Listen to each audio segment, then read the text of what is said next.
Very much for joining us this Thursday afternoon.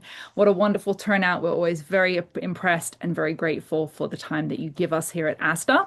We are very excited today. We're going to walk you through an opportunity that we believe represents exactly where capital should be positioned as we are continuing through 2026. This is a senior secured real estate credit opportunity with a very strong structure and attractive returns. So before we dive into the investment this afternoon, let me briefly introduce Astor for those who may be joining us for the first time.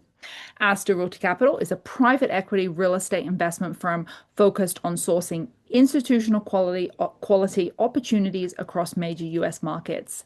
Today, our portfolio includes over $3 billion in real estate assets. We have done 38 investments and 17 successful exits, consisting of over 3,500 residential units and 4.6 million square feet. We are in 13 top performing US markets, and to date, our average return to our investors is 21.1%, well above industry standards. Behind this track record is a team with over 65 years of collective experience in real estate investing and commercial real estate development. At Astor, our goal is simple. We protect capital first, and we generate strong returns through disciplined deal selection and structure.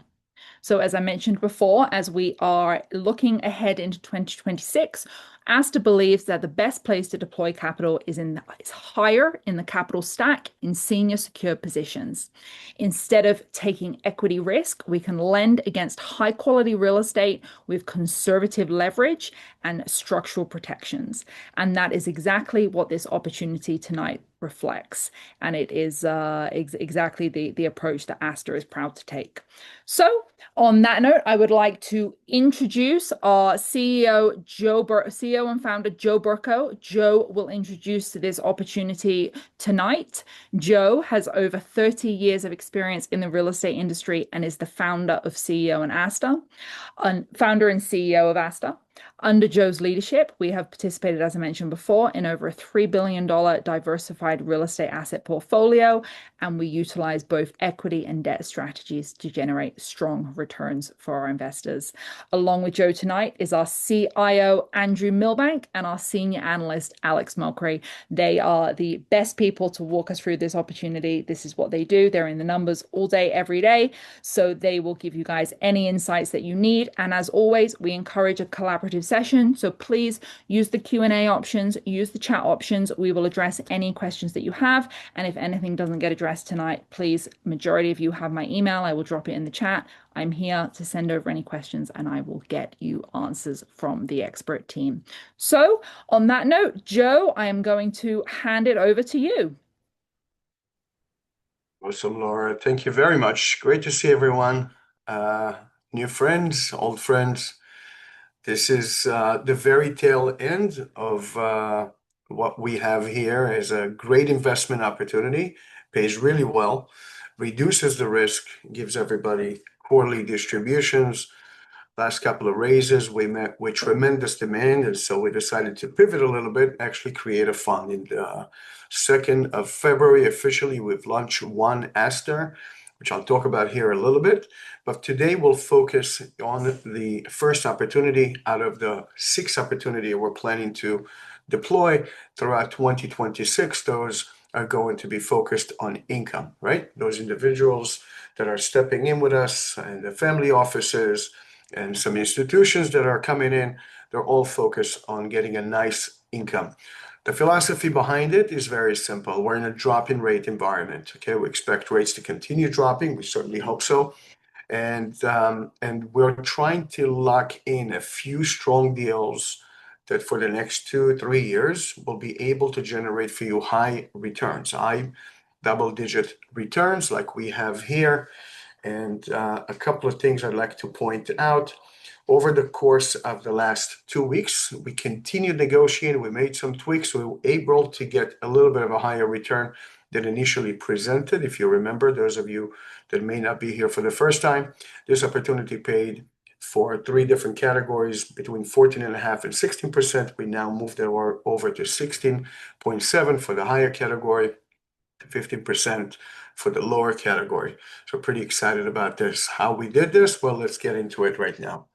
So what we're doing here is asking you to participate with us in a loan that we will be, in fact, the banker to lend capital, in this case, $23.25 million for the development of a beautiful multifamily with 108 rental apartments in Newark, New Jersey, the good section of Newark, New Jersey. Newark is sort of like industrial parts and all sorts of different parts. This is the blue section, a section that's getting a lot of momentum and a good amount of buildings.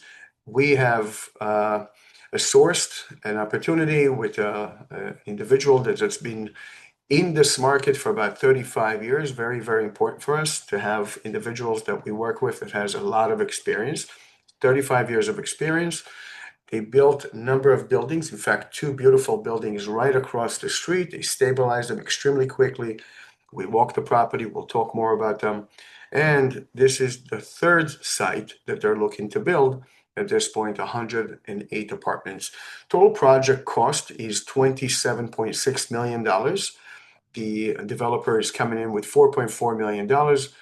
Purchased the land some years ago. We have something called imputed equity. Obviously, the land went in value because of the lapse of time and the improvement of the area, but also because of all the capital that was placed into this asset over time.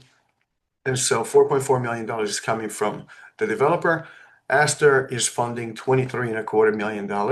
And we'll talk about how we're lending and getting to such returns as we go through this presentation. We are now a couple of weeks away from closing. We're about 80% committed and raised. And this is on the background of what we're doing on the fund. On the fund, we've already raised over $11 million, close to getting $12 million very shortly. So we're very, very happy about it. This is in the course of the last 30 days or so. And so What we're doing here is we're taking leverage with us. We've teamed up with a local bank. Local bank is providing $16.25 million at a very favorable rate, at a rate of 6.75% interest rate. Well, we're charging 11.25% interest rate on the full loan, right? So I'll explain it again. We're giving a loan of $23.25 million at the 11.25%, taking leverage in, okay, giving a priority to a local bank, taking leverage in at $16.25 million at a rate that's much lower at 6.75%. And so we're able to create what we call the arbitrage. The whole loan is 11.25. Some of it is get paid a lot less, gets a priority, but ultimately we're able to create hyper return and maintain control throughout the process. Okay, we have three categories like in all the other deals that we do. We have the core category, the select, and the premier. Premier is anyone who's got $5+ million with us. They get a little bit better returns. The core category is 250 to $1 million, and this is across the board, right? Across all of our investment. Doesn't have to be with just one investment.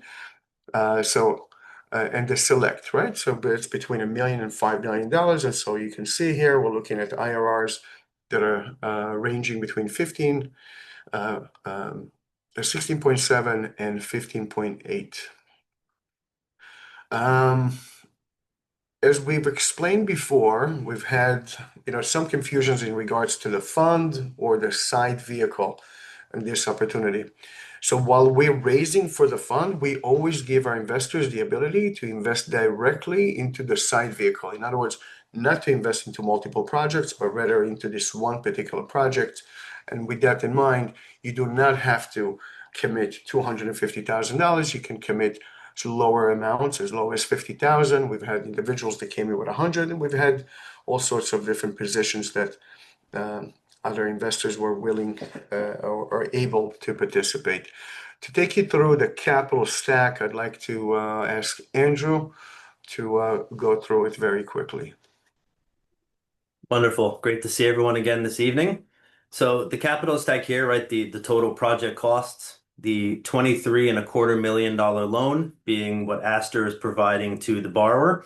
This is the senior position, first lien, some could call it, right? The highest priority in the capital stack. So we are the first to be paid back. As Joe mentioned, we are taking leverage. So we have a local bank. They have just recently given us their formal commitment letter. So we're very excited about that. So that's $16.25 million. So they will have the first priority within our $23.25 million. But Astor runs the show, right? So we've run all of the due diligence. We've run all of the legal negotiations to date with the borrower. We'll be running the draw process, right? So when the borrower says, okay, I spent $1 million, I installed all the windows, we have a third party go check, confirm that all the windows are in, everything's done right, and then we're dispersing that $1 million to the borrower, right? As a simple example. So that's the $23.25 million. We've got the borrower's cash equity, some imputed equity, as well as future equity that the borrower is funding. I will note that there is very favorable additional collateral that we were also able to negotiate here. So, we've got a great loan, we've got great existing primary collateral, but we've got an additional at least $14 million of equity from the borrower in the two other assets that he has right down the block from this one. So this will be his third multifamily rental project in this very specific area, right? And literally on the same block. And we were able to negotiate a springing pledge of that additional equity in the event of default. So if anything goes awry, we're able to go after the equity in those two projects. Really not something that we want to do. It's really more of a leverage point for us to make sure that this building gets developed, right? That this building gets built. But it's a very helpful leverage tool for us, and it's a very good fallback option to be able to have that equity as additional collateral for us. So we're very happy with that. It really brings the true loan to cost down to about 56%. Looking through the uses there, and I'm happy to kind of explain that for anyone else that wants to ask any questions on that. Fairly standard uses here. We're going to pay off the existing land loan. He's got some imputed equity. The hard cost of $16.75 million. Very comfortable with that number. As I said, he's built two other projects next door, so he knows exactly what it costs to build a multifamily rental building in Newark on this block. He's done it before. He's going to do it again here. We have a good confidence in these numbers. And he has a significant amount of these costs bought out, which means he's already agreed with subcontractors or vendors on the price and timeline for them to build it. So that's also then reducing a amount of risk, right, for these hard costs. You've got some remaining soft costs, architects, engineers, insurance, contingency, project management, closing cost, interest reserve. That makes up the total project cost. Um, I think that's pretty much it here on the capital stock. I'll turn it over, Alex, if you want to talk through a little bit of the rent comps, and then I'll go through the pro forma. Yeah, absolutely. Thank you, Andrew. So we have different slides here with the rent comps. The first two slides that I'm going over, they really just break down the different rent ranges here. And what you can clearly see, what stands out, 33 Magazine is our subject comp, and it falls right into the averages, if not even, it's sometimes even well below the averages of what the market currently is charging for these one bedrooms. I'll move over to the two bedrooms. Same story here. There are many two bedrooms that charge much higher rates than what we charge on the average amount. And then also when you look at the sizes and I guess when you compare the minimum and the maximum for each of these comparable buildings here, we fall right within the range here. So we're not an outlier in terms of charging more than what the market wants. We have also done a pretty detailed analysis here of the market. Andrew has touched on it already. These two, so Ferry and Main Street, are the two buildings that are adjacent to this property, and they're owned by the current sponsor. So these two buildings here will be or are part of our collateral, and they're literally across the street. What these other buildings here, what we found is that there is significant demand for smaller units, and that's also part of the reason why the developer here is choosing to build 96 one bedrooms. If you count all the other units in his other buildings, you notice that there was tremendous amount for one bedrooms, and he's looking at this as a whole portfolio that he wants to combine, and thus he's averaging out his unit mix across the board. You can see actually that the one bedrooms that we're charging are right in line with the much smaller studios that some of these other buildings are charging. Therefore, also the market here is quite significantly higher, while offering a smaller unit size. And then for the two bedrooms, we're right in line in pricing in terms of the price per square foot, the overall size, and the overall price point. Yeah, and with that, I'll give it back to Andrew. Perfect. So walking through the pro forma here, I'll highlight a couple items. As I was just went through the rent comps, you will feel very confident in the gross residential rent there. We've got, vacancy, concessions, bad debt, kind of the standard items that you'd see to deduct from the rent. Then we add back a couple items, amenity fees, parking and storage, all items that the borrower currently gets in his other properties. We have a very good, good feeling that he'll be able to get them there. Joe and I have walked the properties. He's got very nice amenities in the assets. Parking is a huge commodity here, right? There is some street parking, but being able to park in the building, very helpful. Newark and Ironbound specifically, well located by Route 78, being able to get to downtown Newark, Prudential Center, etc. So parking is a big amenity there.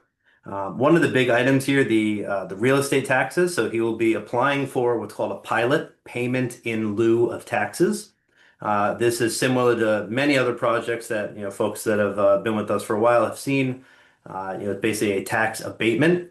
Very much enhances the net operating income of the project. In exchange for a couple units being affordable, the borrower gets a much reduced tax bill. So instead of being $650,000, you're looking at about a $300,000 stabilized tax bill that then slowly increases over a 30 plus year period. Okay. One of the items I will also highlight, 9.4% debt yield. So when you take the 194 million NOI. Divide that by 23 and a quarter million, you're getting to a 9.4% debt yield. That means that if we needed to take over this project for any reason, we're in the project at a return of 9.4%.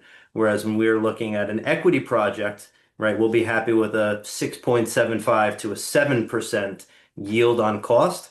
Here, because we're the senior loan, because we're in that senior position, right, we're in a safer position. We're in a more secure position because of that. So that's a relevant number to look at there. I mentioned a little bit about the transportation, but right, why Ironbound? Right, I like to say this is kind of like the Williamsburg of Brooklyn. I know sometimes that gets a little bit of or the Williamsburg of Newark, right? It's restaurants, it's shopping, entertainment, it's the sports venues, the Prudential Center, the access to New York, the access to Newark Penn Station, right? This is a very favorable area to be in. It's a very popular area for people to live these days in the Ironbound section of Newark. The properties that the borrower has are consistently 100% occupied. Alex, maybe just click through a couple of the location slides here. Right, but you have a good neighborhood. You have a lot of kind of Portuguese and Brazilian neighborhood here. Very popular.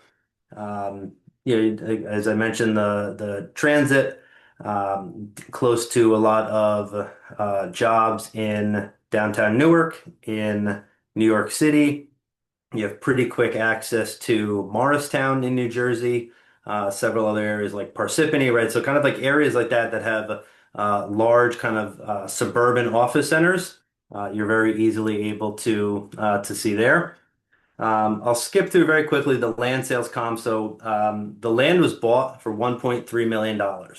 The appraisal valued it today, right, with all the entitlements, with the pilot, with the plans approved, etc., 5.4 million. So a significant boost in what the developer was able to buy the land for versus what it was appraised for. So we're very comfortable with that. It's very difficult to build in Newark because it's very difficult to actually get ownership of enough parcels. Okay.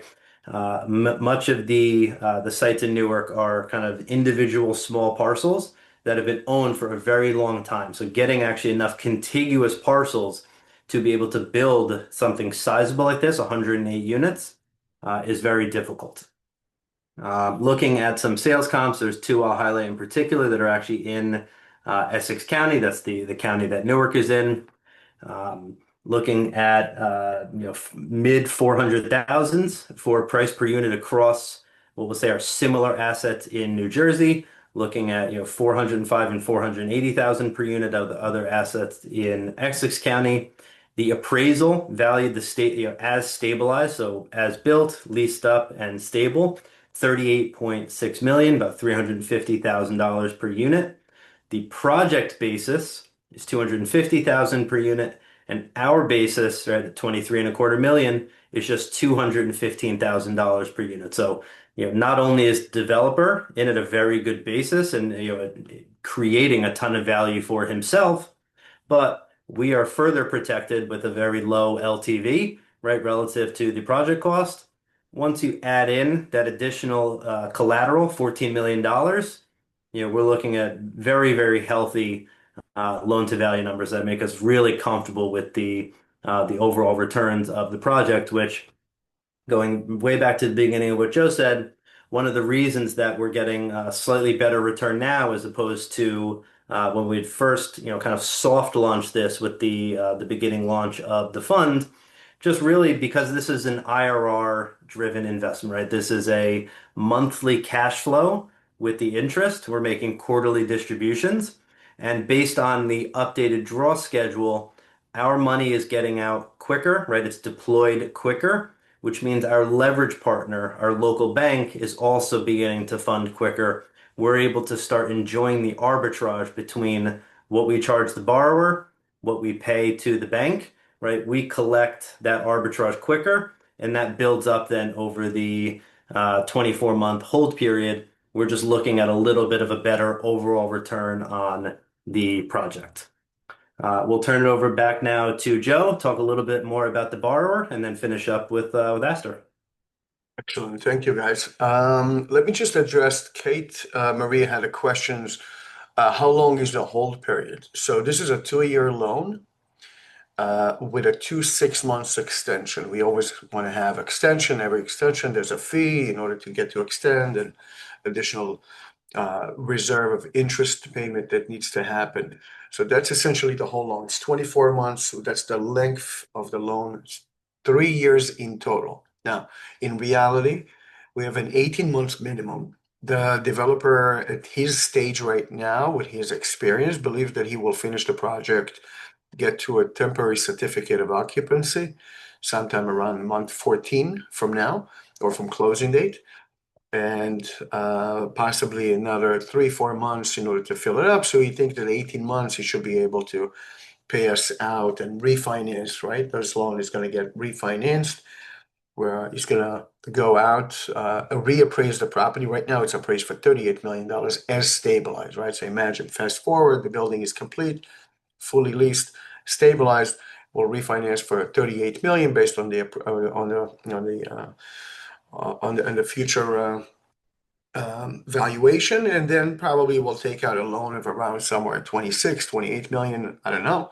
Obviously enough to pay us back and to exit our position, right? So that's essentially how long it's going to go. It could go up to 3 years. It's not bad. We're going to get nice payments over the course of 3 years. But in reality, we're probably looking at somewhere around close to 2 years. Is there any Mamdani risk? I love this question. Mamdani risk. So, what's the state of New York, which is really across the river, across the Hudson River? I would say if there's anything, then the Mamdani situation, New York City, is probably pushing more people away today than before. Although in reality, we don't see it. We don't see any less demand in New York. We see a lot of noise. We knew there's going to be a lot of noise, a lot of news. We see people unhappy in New York. We're going to start seeing people very unhappy when the tax is going to start rising on their properties. That's not going to be a great move, but Mamdani is not going to have an effect on this. And if there will be an effect, we're probably going to see some New Yorkers moving out of New York and maybe into New Jersey, most likely into Long Island and further up north into areas like Westchester and things like this. But again, I want to say we have not seen that, right? Rents in New York are extremely high. What we are seeing is more and more individuals moving away from sort of like the border by the water, if you call it the expensive neighborhood, Hoboken, Jersey City, all those areas are getting very, very expensive. And so, 1-2 train stops over, and then you reach this area, and then we're going to see more of that demand. So not that we're going to get to see the upside, but I expect that this area will only get better as other areas are getting extremely expensive. But great questions. I appreciate that. Let me see. So yeah, so a little bit about the developer, which, as I said, is kind of like the integral part of why we're willing to do such a loan. Here's a guy that's, first of all, is a personality. He's like a real fighter, right? He's been around the block since the mid-'80s, started by building single-family homes, did hundreds and hundreds of those, built his way through, started doing small family, multifamily, and then grew, and then did that over a good period of time. On the left, we can see one of the properties that he built, probably about 6-7 years ago, right across the street. As I said, we walked the building. It looks great. He managed a very tight shop. He's the type of an individual that doesn't push rents all the way through and keeps his properties very, very much at very high occupancy. At the time that we walked the property, he claimed that it was 100% occupied. And when there is a vacancy, tenants are happy. They're actually bringing their friends, that sort of a deal. We felt very good with the walkthrough. Not just the common areas look great, not just inside the apartment look really well maintained and very well kept, but also we saw kind of like how the tenants are approaching the landlord, the friendliness, the friendly hellos, the nice conversations. It was pretty cool. And so, like Andrew mentioned, this building across the street represents additional collateral that we have on our loan. Yes. So we have those two properties. This is 90 units. There's another one with 37 units. They represent additional collateral in the event of that the worst should happen and we'll have to take over or anything of those natures. Obviously, we expect everything to go well, but we always take additional measures. It's the other smaller property. The properties have a mutual garage. You can kind of like enter the garage and go to each and every one of those properties. That's pretty cool. So I was very impressed with the guy. He knows what he's doing, self-performing general contractor. He's in the details. We like that. That shows us a sign of somebody who is taking things very seriously. And the most important thing, he's got the experience to go through and to build this project. Now, as a personality, he owns properties and he keeps them, right? As opposed to somebody who builds and wants to sell and becomes somebody else's issue. This guy keeps them. So we know that this guy is going to make sure that there's no round corners, that everything is done properly, and that's sort of like the things that we'd like to see. So as a borrower, I think he's a good borrower for us. We certainly have a lot of collateral. We have a great loan, and we like the structure. Some pictures here of the inside of those properties and the inside of the apartments, how the lobby looks, how it feels. It's really actually very cool. Came to the end of the presentation. I'd like to take a couple of moments and maybe talk about Astor for those who are not familiar with us or maybe came here for the first time. So started Astor 10 years ago. I've been around the block since 1995, which makes it 30 years. Actually, a little bit over 30 years at this point, but who's counting? The collective experience, we say, between all the executives, between myself and Laura and Andrew and Alex and others in the team is 65 years. So when we make decisions, everybody brings their good smarts.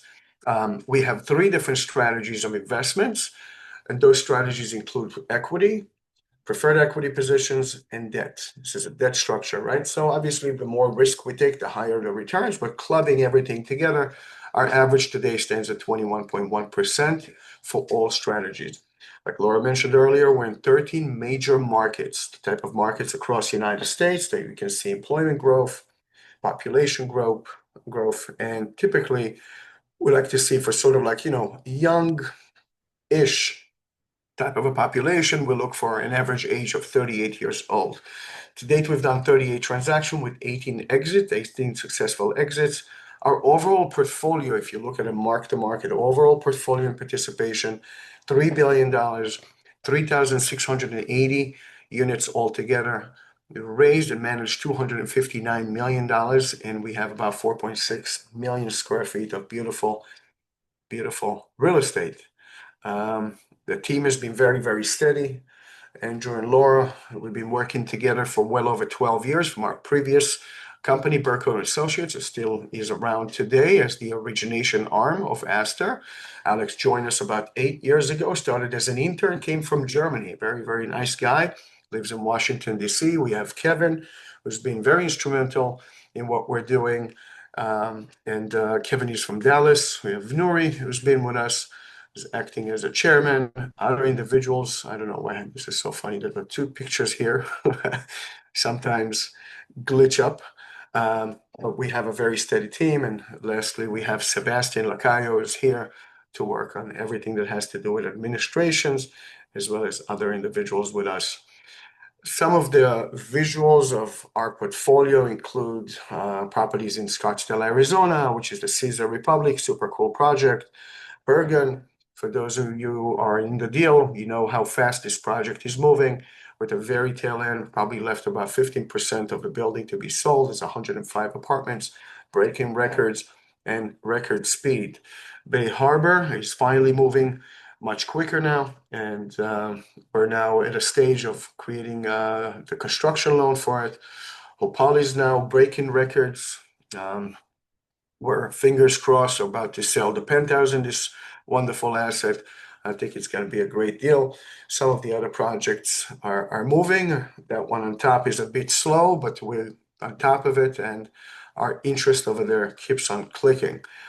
Dania Beach is clicking good interest to all of us and some of the other projects as well. So you'll find us looking into areas where there's a strong demand, we have a strong sponsor, and we do great deals together. Some of the pictures here, these are projects that we've exited. Some of them are structured as preferred equity, others equity, and others are as debt. And as always, this is a story of a company that started from the intention of bringing together friends and family to participate in great real estate deals. It was always very personal for us because, it's our own capital that goes in, it's our immediate family members, and then it became their friends and our friends. And then after a short period of time, people got happy. They started bringing other individuals. We started getting commitments. Where today, I'm happy to say, past 500 investors, family offices, some institutional groups, and we're growing. We're growing in a very, very organic way. So the referrals that you have, if you've been with us or if you're in projects, the referrals are the only way that we're growing, right? We do get to be out there sometimes. I got an award for Astor's work as private equity and all sorts of different things. So the name goes out there. But really, it's kind of like one friend brings the other, one family member bring the other, and this is how we grow. We keep it very personal. We try to keep it nimble, and we make sure that we're available to you. And our intention is to continue growing. We love what we do. We're very, very passionate about it, and we'd like to do a lot more of it. So I want to appreciate and thank each and every one of you for participating with us in so many different projects. It's continued going well. As I said, we're about 80, maybe even a little bit over 80% raise on this one. You have the option to enter into the sidecar if you don't like the fund structure, or if you don't feel like you want to commit to $250,000. You can enter into the sidecar. So we still have that available, and it's moving by the day. I'd love for you to participate. This is a great project, and I want to thank you all for joining us today. Wonderful, wonderful. Joe, thank you very much for that. Alex, if you wouldn't mind just putting up the last page of the presentation that has the QR code for anyone that is interested before we part ways. But again, thank you everyone for joining us tonight. I have dropped into the comments my email or the link that will take you to our investor portal if this deal is something that you would like to learn more about. And as always, we are always happy to do a one-on-one with you to walk through the opportunity personally and answer any questions. So on that note, before Chitong ask a question, is there going to be any different fee or different return? It's the same structure. We're not making any differences between the sidecar and between the fund. So a sidecar is going to get the exactly same return, depends on where you are in which category, exact same fees, and exact same promote structure. So the benefit of going into the fund is actually there's more than two benefits, right? We can talk about why fund versus one transaction, but ultimately consider that a sidecar allows you to participate in a singular deal and be only in that deal, get the same return as if you were in the fund, but a singular deal. The priority is given to the fund investors, right? So we're raising for anything that's income in 2026, we're giving priority to the fund investors. So far that we're still in the raise and the commitment stage, sidecars are made available. What we've seen is as follow. We've seen commitments and pretty nice size commitments coming into the fund with individuals doubling down on the sidecar. In other words, there was a significant commitment to the fund, and then with it, another additional specifically to the sidecar, because that particular family office really liked the deal. They understood the deal. They've done their due diligence. Just like everybody else, of course, you'll get all the information. And that's one benefit. Okay, you can double down on things. Other than that, it's a simpler structure. You get one K1 from the fund as opposed to getting typically more K1s per investment, and ultimately the diversification. The beauty is diversification. We structured, and I like to remind it to those who are not familiar with this conversation, In early December, we went out to raise for Gold Street transaction. We came out to raise $7 million. Within 48 hours, we met with over $12 million in demand. And we recognized the need of our internal investor pool, our friends and family, to participate in deals that generate income. And so we wanted to engage this into a small-term fund, 6 different transactions, create diversification, raise $45 million, and make sure that we have room for as many of you as possible. So those are really the benefits. You don't have to go to the fund. You don't have to commit to 150,000. And again, the commitment of 250 is very basically, we pool on a proportionate basis, right? So those who have committed to the fund, deal number 1 will pull from them around $46,000, or I forgot what exactly the number is, but around 40-something thousand dollars. And we'll wait for the next transaction and pull a similar amount, and so on and so on. It will continue. And that's essentially it. So yes, to answer, long story short, if you're in the sidecar, you get the exact same return for this deal as if you were in the fund itself. Sorry to cut you off, Laura. No problem. That was a great answer to the question. I don't believe we have any others. And again, you're welcome, Shatong. Thank you so much. Again, my information is there in the chat. If you have any further questions, as I said before, our team is more than happy to do a one-on-one with you, or shoot me over an email and I will make sure I get you a detailed response. Okay, so again, final words, Joe. Thank you so much. Andrew, Alex, thank you so much for that detailed overview of this investment opportunity. We appreciate all of your continued trust in Astor, and we look forward to future investments together. Have a wonderful, wonderful evening, everyone. Thank you. Take care, everyone. Thank you. Bye now. Bye.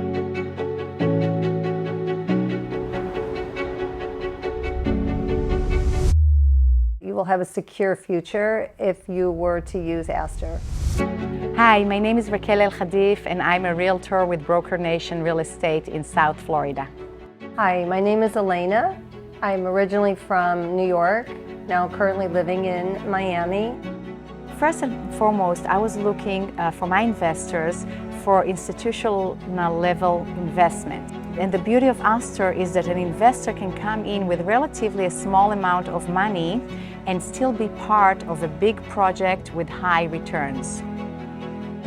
Over the years, I've had many experiences with investing. I've learned so much, and approximately 5 years ago, I ran into a company, Astor, and found that they completed my investment approach. They are so selective with their projects. The returns that they project are always high, but the track record is even higher than that. So it's kind of an element of under-promising and over-delivering, which I liked, of course. Just based on years of trial and error and other companies that I've invested with, that they are far superior to all the other options that I've tried. And it gives me and the investors some peace of mind. I like that with Astor, I can sit back and have my money working for me. They attract seasoned developers. I feel very safe and secure with my investments with them. I fell in love with them. And I only use them now for my investments. You guys made us feel like we're part of the family, and I thank you for that.